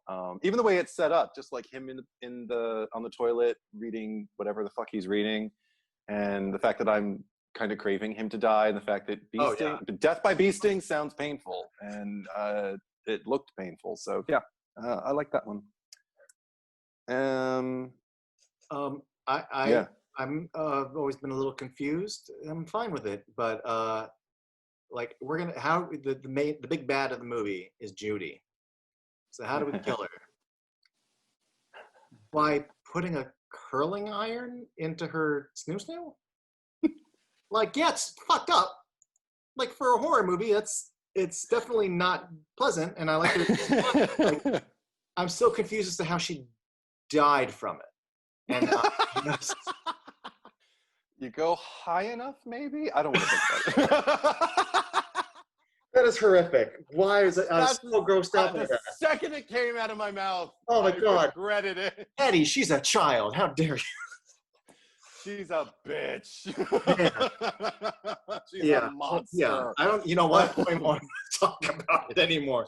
All I know is just like, because then they put her body under the bed, and I'm like, how did she die though? I don't know. The only thing that I had imagined was she puts the pillow over her mouth to silence her, and I remember at one point I thought she suffocated, and she just had a lot of pain on her way to suffocation death. Now all her holes are plugged up. Oh, anyway. Oh my God, I'm regressing as we move forward. I am turning into that third grader who loved watching Nightmare on Elm Street 3. One thing worth noting. Okay, so I recommend this movie to anyone just based on 80s-ness. This Yeah. is we mentioned in the Killer Clowns video about how like 80s it is. If I had like a top 5 of like, what's a good like 80s horror movie? I'm like, for 80s vibe. I'm like, oh, you got Yeah. with number 1 with a bullet, the fashion.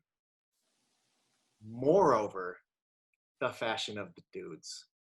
So many I don't know what crop tops.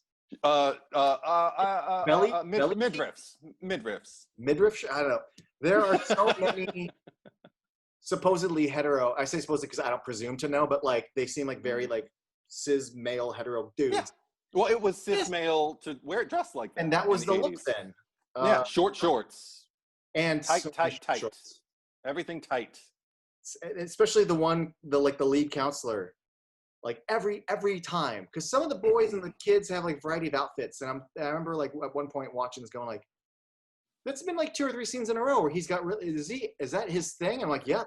Every time I'm like, that's totally like his fashion thing that he's into is he's the short shorts guy. Yeah. And then but I mean, yeah, we have like Judy with her name on her shirt, but like the men's fashion in this movie is definitely something of note. Let me put it that way. I also have to say, like, there's something. I mean, yes, total agreement on the 80s-ness of it all. I for that reason and for a similar adjacent reason, I also kind of in my mind kind of put it in a similar place as Night of the Demons, because I mean, I argue that's a very 80s film too. I get the 80s all over that. A very different 80s than this, a late 80s. But another thing that I get from it, also just like with the fact that we have like these young people whose energy feels like what young people's energy is, even in terms of like the way we objectify each other and the way that sex is like this new kind of thing. There's something very overtly, sometimes perverse, but also just sometimes in its innocence, sexual about this movie. Yeah, it's kind of pulsating with it, not for lack of a better term, because aside from just the clothes, the fact that I had to wonder, is it just me? Because I remember my first sexual awakenings happened really, really young when I was a kid, and that's what men looked like. That's what boys looked like when I was a kid. So maybe I just associate it with sexual awakening, because there's something very sexual about the design. Not just the tightness, not just the revealing, but just about it takes me back to like feeling those feelings for the first time. And so it's an odd nostalgia that I can feel. I don't know if that reads to people who didn't live through the 80s, and it might just look ridiculous. I don't know. Especially all the hats, for instance, that Ricky wears. That giant cowboy hat. And trucker cap after trucker cap, and and you know what? Like at one point, when I was like 6, 7 years old, I had both a cowboy hat and I also had a crop shirt. Really? Yeah. Oh my God! I didn't want to take time, but yes, I yeah. I had neither. Oh my gosh. And I'm the gay one. Well, and again, everyone was wearing them then, so. Everyone was wearing them. I was too busy wearing other stuff. I was. No, but it's something about this doesn't qualifies that, but it's still like we talked about this a little bit in Night of the Demons. Mm-hmm. Like the teens are just like, hey, we're gonna go into this room and like, look, there's a coffin. Well, it's fuck in it. Like exactly, yeah. There's a lot of movies in the 80s that were very horny, blatantly so, with like Porky's, where it's about getting laid. Grease 2 is a very horny movie. Oh God, yeah. This though, it's more organic to like, but they're at the age where like these hormones are developing and like they are away from home and they it doesn't feel horny so much as it's just like young teenagers. Yeah. The way young teenagers do. They experience a shift, a change. Yeah. And all of a sudden they start at times slouching toward adulthood, and then it can turn on a dime and they can reverberate back to like a very grade schoolyard kind of mentality or behavior. And this movie achieves both of that, and I think that's another reason it feels so authentic, is because it's impressive to watch them posture and even have values, like well-defined values, but then to watch them just kind of bicker with each other and hey, it was his fault, don't you, what about him, that kind of stuff. I mean adults still do that. Well, Judy still does. She has this posturing the way, like, I think 100% believe her when she's like, girls mature faster than boys. Like, thinks she's reached that age where I wonder if Judy originated side-eye. She does a lot of... Oh my God, yeah. But she must have, I feel like she acquired it from somewhere, so I don't think she invented it, but maybe she just did it perfectly. She is so close to being ready for her close-up. Like, you already know, yeah. She's on her way there. I appreciate that Gloria Swanson reference. Thank you. Oh, actually, I do have to say, because Judy is so entertaining, I find her to actually be less evil than Meg. Something about the fact that Meg isn't entertaining at all. She's just mean. Oh, the counselor, yeah. She allows so much to happen. Like, she knows. And she's a figure of authority. Yeah, I think that on top of it, I'm just like, you're even worse because I think you're older than them, so you should know better. Like, why are you fraternizing, or is it sororitizing if it's two girls? I don't know. But why are you linking pinkies with this, bitch who you could easily take down? Because you're old enough to know better. But maybe they were always friends. Maybe they grew up on the same street. I don't know what the story is there. But then also, yeah. And why don't you value yourself enough to not make a date with with Mel? The age is here, but just clearly too old for you. She's still. Yeah, I know she's not a camper. She's not an adult. She is not 18. No, she's not an adult. And I don't know. She's below the age of consent, and here she is, ready, willing, and it's planted really early. Like, the first interaction we see of them is in the mess hall really early in the movie, and he just puts his arm around her waist while she's standing near the table he's sitting at, and she's just there with her arm on his shoulder, and they've got this physical freedom around each other. I never noticed until I saw it this time, because it always turned my stomach. And no ageism, because I was young. When I was younger, all I did was date older guys. I was into it. I understand. And I'm still into older guys. But that said, if Mel were at the bar, because it's not about age so much as, okay, another figure of authority, really the last person in the world who should be running a camp. And they seem to have a history which makes it even more problematic, their relationship between them, because they have a freedom. Exactly. When did this start? And when did she normalize it in her head and make up her mind?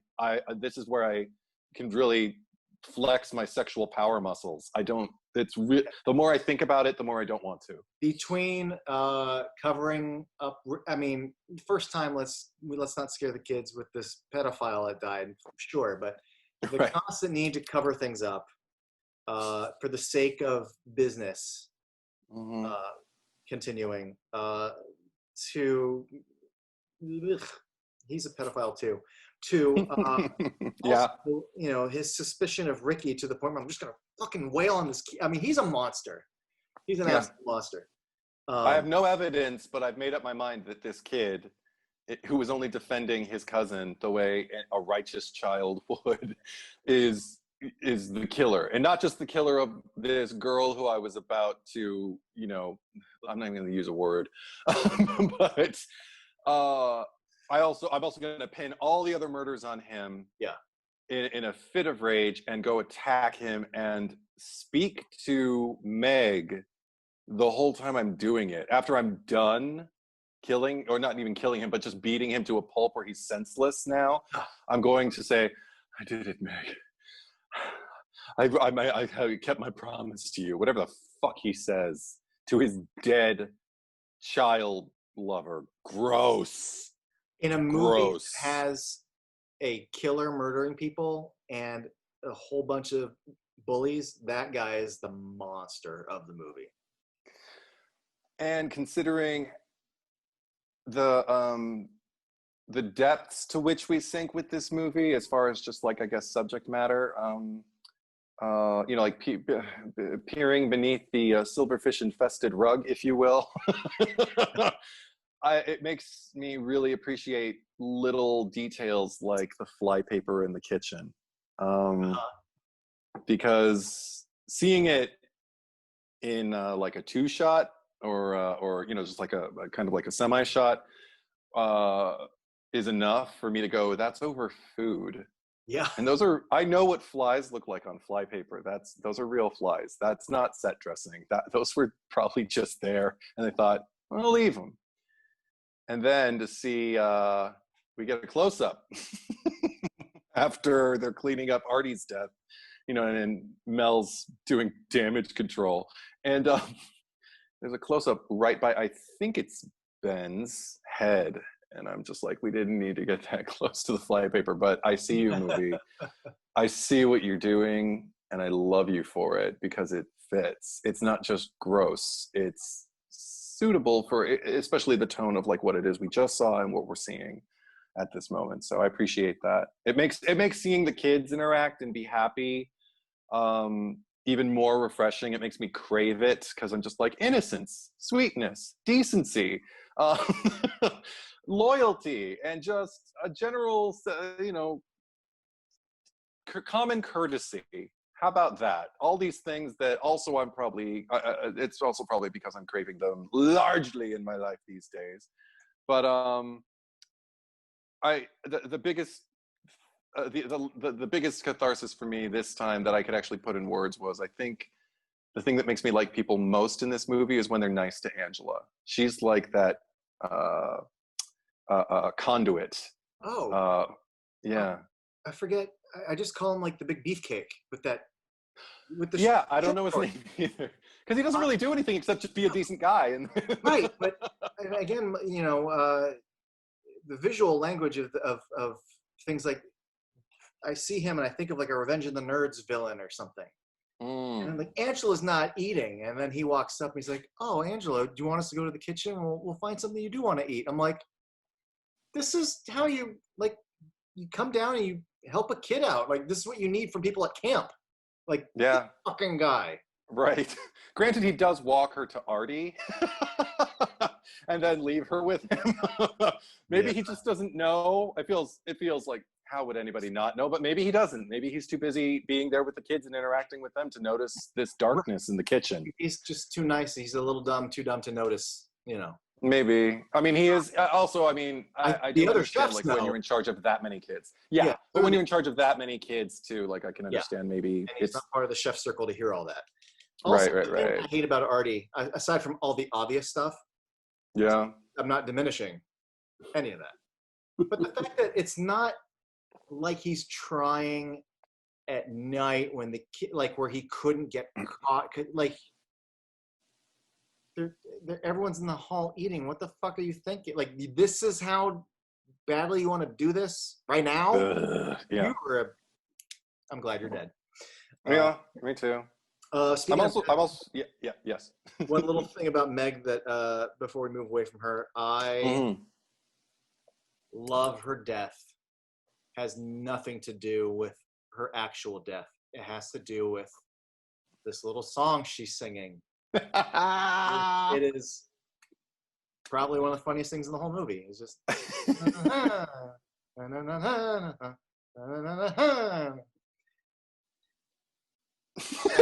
I don't know if she was directed like, you're gonna, like, the song you're gonna sing sucks and you're bad at it, or like, no, like, they let her have free range and this is all she had. I don't know, but it well, maybe they were worried about rights, so it probably said, like, just a little ditty. What the reason is.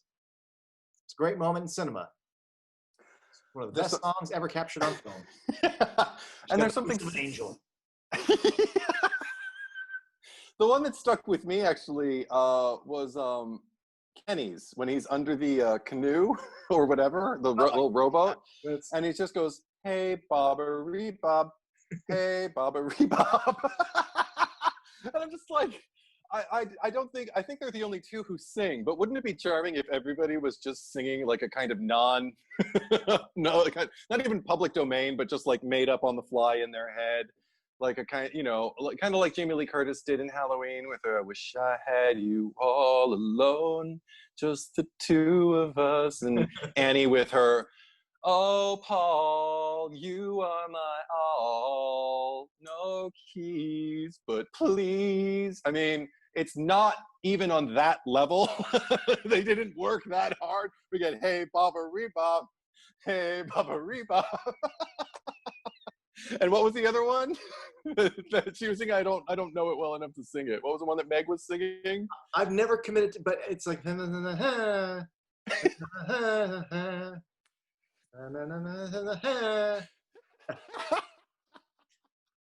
it's great. It's great stuff. I love it. Another great thing I never noticed before until this time. I noticed it, I wrote it down, and then I watched the documentary. I'm so glad they addressed it, even if for a moment. I'm watching this movie. The cops have already come once. We've already seen the cops there. Now it's nighttime. More murders are happening. The cop, I think, comes out of the bathroom that Meg is in. And I'm looking at him with this Halloween store mustache. Oh, yes. And I just went, and I don't really say this out loud, I'm like, that dude's wearing a fake mustache. And, in Hollywood, there's plenty of movies that, and they've got like a little net and they work good. If you look really close, you can see where the little netting is. But that is a straight up Halloween store.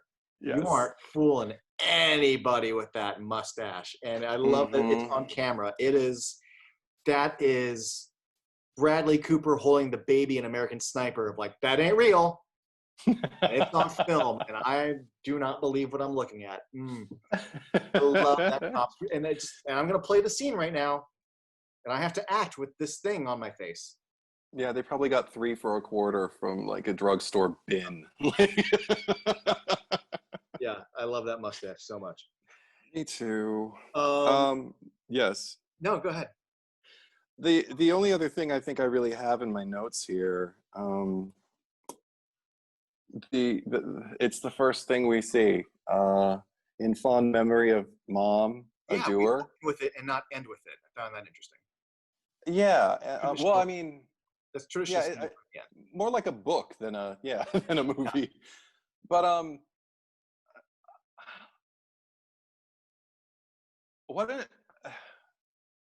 I'm trying to imagine a world where I'm a filmmaker and I make this movie.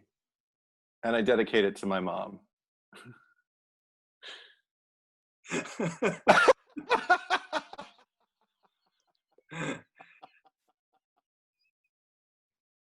My real life Aunt Martha.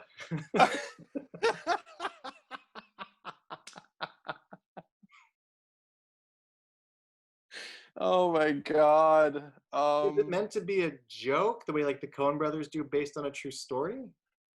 Because in the making of, he's like, I want to make a movie, and horror seemed like an easy thing to do, so nah. Okay. I mean, he did invest. Everybody seemed to invest at the height of their strengths and abilities, and that's not dissing it. I really, there's a reason we're talking this long about this movie that's this old. There was effort, clear effort. It is. I did mention, like there's an earnestness to it that you don't find in a lot of movies that share, I guess, some of the low points of this movie. Like you could see things like this happening, things like the low points we've discussed, the things that disgust us in other movies, and it's not going to be anywhere near as endearing. But so that's why it feels sincere to me. It doesn't feel like a joke. It actually feels kind of like, yeah, I made a movie, and I because I'm a doer and my mom's a doer, But I think there's something kind of beautiful about that. That said, I just try to imagine my mom's face if I made this movie and dedicated it to her. I mean, granted, I don't think she's around. I don't know if she was around to be dedicated to and to see the movie. I doubt it. It sounds kind of posthumous. She might have been a cool hip lady who maybe, you know, maybe she was just like on the set of a lot of B horror films in the 50s and 60s, and just like, I dig it. Yeah, because my grandmother used to love action movies and like gory horror type stuff. Right. My mom, when she was a kid, my mom would like cover her eyes and like, I'm like, yeah. So like I can see a certain type of matron appreciating, I don't know, certain forms of entertainment. I don't have anything to really wrap up with so much as I just have two little notes that I forgot to throw in when we were talking about Judy and all her lines. You're a carpenter's dream, you know, flat as a board and waiting to get nailed. And they're like, Judy, she's like, fuck off. I'm like, whoa. And in need of a screw. Yeah. And then later, he's like, fuck you, fuck off again. I'm like, man, I could see why Eddie would love playing this because I mean, she's already just like all her, but just she gets too good. Fuck offs. And I just appreciate. The only thing is, it's a little daunting. It would be a lot of pressure because you have to deliver. Yeah. If you're playing that role, I mean, she earns that slap from that counselor. Oh my God!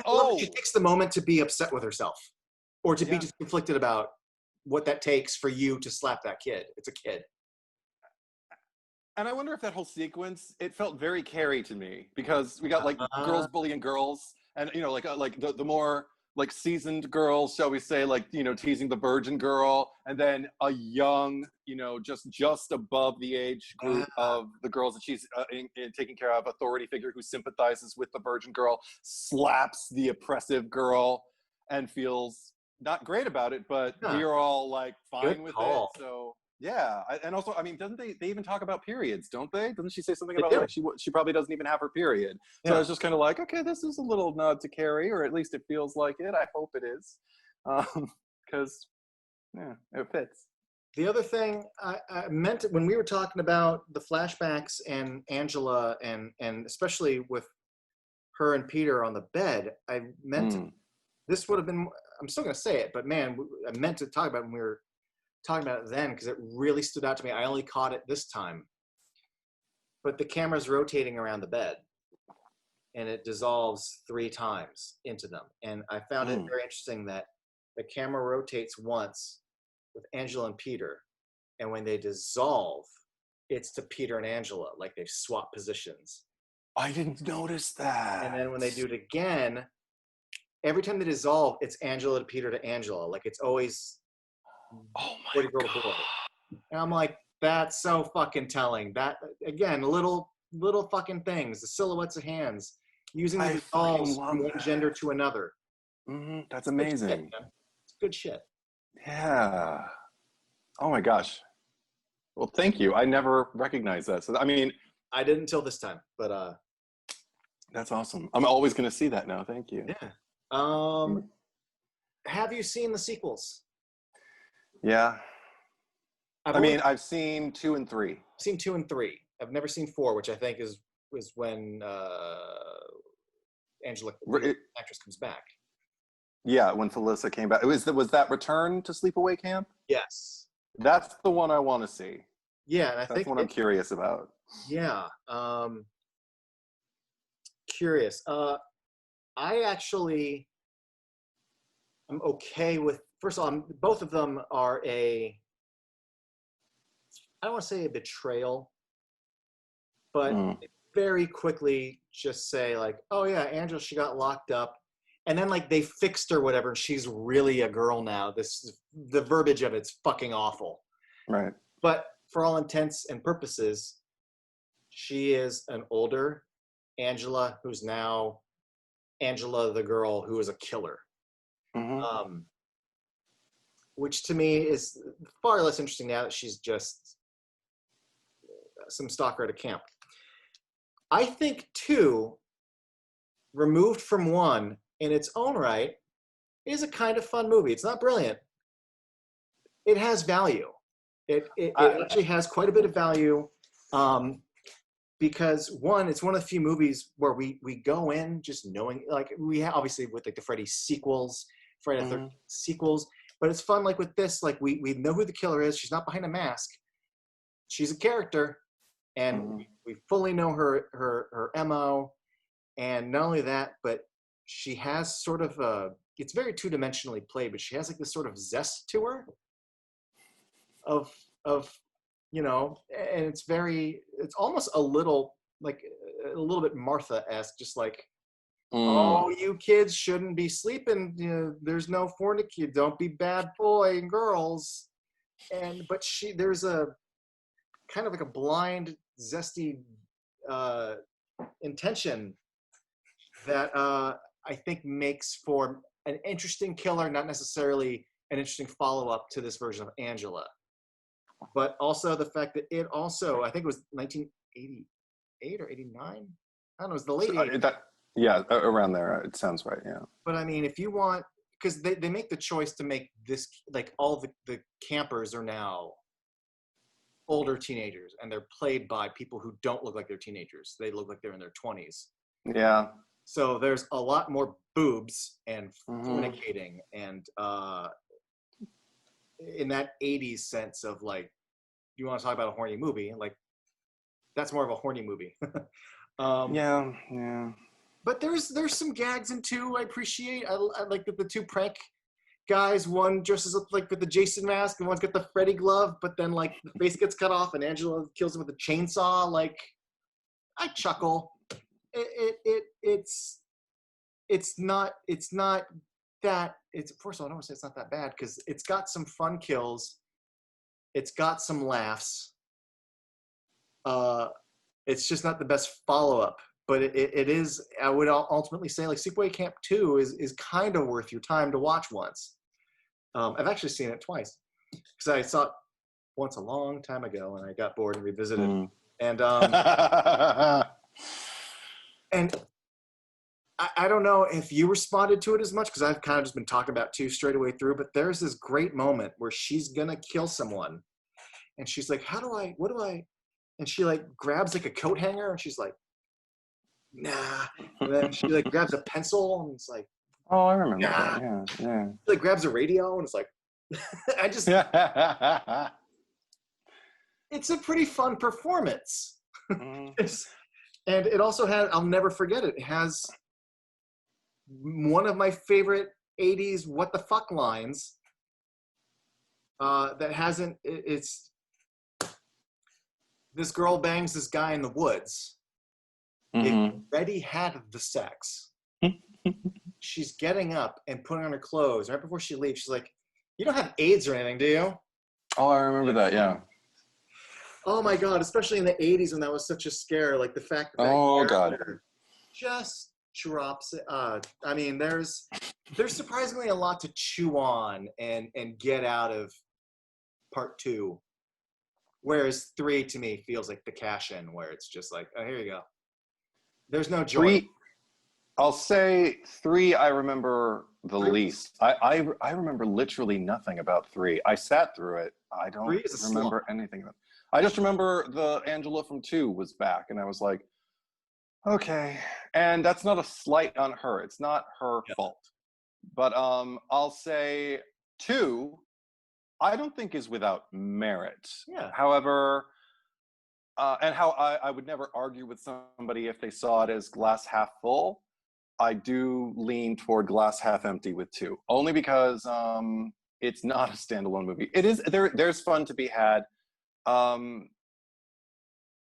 I just keep, it's like an empty feeling, because I think I only saw it the once, and I never got that kind of taste out of my mouth that, oh, this isn't a real franchise. Yeah. I was looking forward to Sleepaway Camp 2. And here I'm watching another slasher. And And also It's gave not her a disposition she never owned before, because now all of a sudden she's killing people for not being spirited enough about camp. And even if they could have given her a reason to have that mentality, I couldn't finish the image in my head, and I didn't want to work that hard for this movie, because even though it was, I was like, oh, okay, but it was like, oh, there you go, that's funny. I remember feeling, I love that you said the first time you got bored, because that's exactly how I felt when I watched it. I felt, because even the humor, again, felt, this is me with humor. It's too self-conscious. And this will be a trend in more movies as we discuss more franchises, maybe. If self-conscious is fine, but if it's a particular brand of self-conscious to the point where it's like winking at me, but not just like a, but like a, right. I get out of my face. Conscious, you also have to be funny, and if you aren't funny, and we're just like, you can't be self-conscious and not deliver, and now you're just proud of yourself for something that you don't have. Yeah, if there's nothing, a charm works on me, and if there's no charm, if I can just see like a director going like, having like a corny idea and just going kind of like, oh, but the audience will think that's funny, and it's like, but do you think that's funny? I admire directors who admire directors who handle comedy because they want to direct something that they think is funny, as opposed to direct something they think other people will find funny. Mm-hmm. So that's where I am with You're that. describing a lot of comedies that came out of Miramax in the late 90s and early 2000s.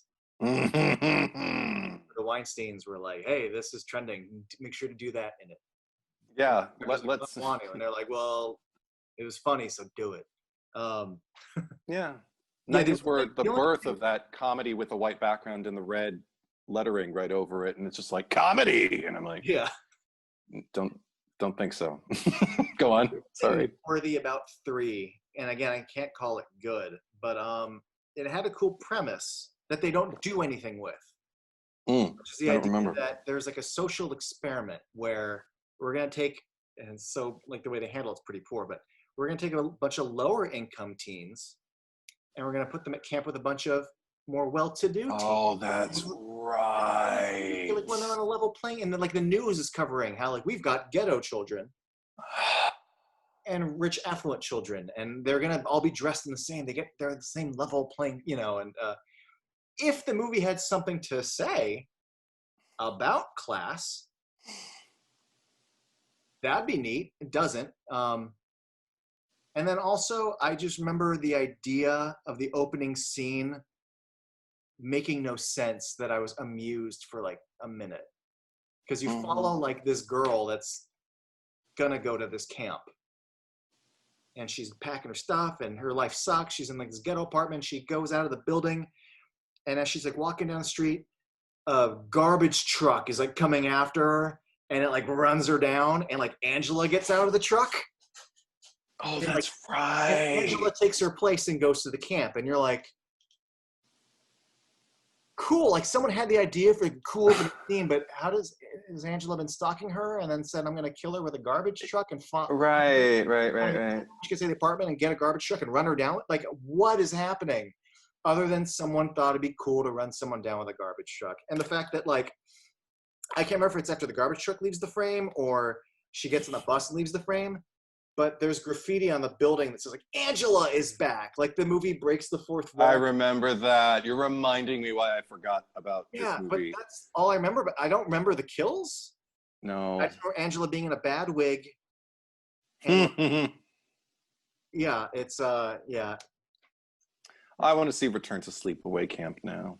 Yeah, me too. I'm curious. Yeah. But despite, I'll be glass half full. I think it's not a good sequel, but I do think it's like Sleepaway Camp 1 is great. I can't even call Sleepaway Camp 2 good, but it's all right. And considering that there's a lot of movies that I can't even say they're all right, like, that's it. Okay. If I watch it, if I wait long enough. They put her in the toilet in the out. There's some funny kills. If I wait long enough after this discussion and I just watch Sleepaway Camp 2 on its own, I'll get back to you. I'll let you know how I feel, because that's the thing. I watched it on the heels of Sleepaway Camp, and that's that's a depressing progression. I don't want it. Not good. Yeah. Not bad. It's all right. I'll probably never see it again. But okay. It's all right. If it's streaming somewhere, I'll check it out again. Yeah. But yeah, it's not really about much aside from killing, and whereas that first movie, it has earnestness and vengeance against bullying that's about something, and kids care about and want to protect, and monsters that we want to see get destroyed, and first one's great. It's got a 3-foot pot. Who doesn't love a 3-foot pot in the kitchen with that tall pot that Artie's cooking it? I look at and I'm like, okay, first of all, that doesn't exist. Like, can you really boil a whole stew or whatever the fuck he's making on the size of those burners? I know. But that alone. I do love that Angela takes so long to pull that chair. I really do think she's toying with him. It's not just a quick kill. It's like, fuck it a little bit. Hey, kid, knock it off. Like, because the actor, guy who played Ricky was the Ricky was the one who did it. Yeah. He was complaining about, like, are we really doing it this long? And I'm like, no, you don't understand. That's what he was saying as a kid. As a kid, I don't think he understood. Like, no, you are. Angela's fucking with him. Yeah, and good for her. Yeah. I'm on Angela. I'm Team Angela this whole movie. Even at the end, I'm like, she's in her power. I mean, now the world knows. It's got, he, they. You can be anything you want now, Angela. Whenever you come down off that high. I hope your life is after you stop productive. Screaming that horrible, creepy ass scream. I can't even do it, but it's like a hiss, but like a guttural moan, but not a moan. Like it's indescribable. It's amazing. Yeah, amazing. Yeah, love this movie. Whole movie's amazing. So yeah, that was a fun stroll down memory lane. Thanks for joining me for that one. Me? Yeah, you handsome son of a bitch, because I can describe other men as handsome. That earlier. Girls can say other girls are pretty. Yes, thank you for joining me. Thank you for inviting me, John Carlos. Let's talk more horror later. Let's do that. Come back. We'll have more content, so join us again. If you have not yet, you're welcome to hit the little subscribe button, because we'll be doing more of these. Thanks for watching.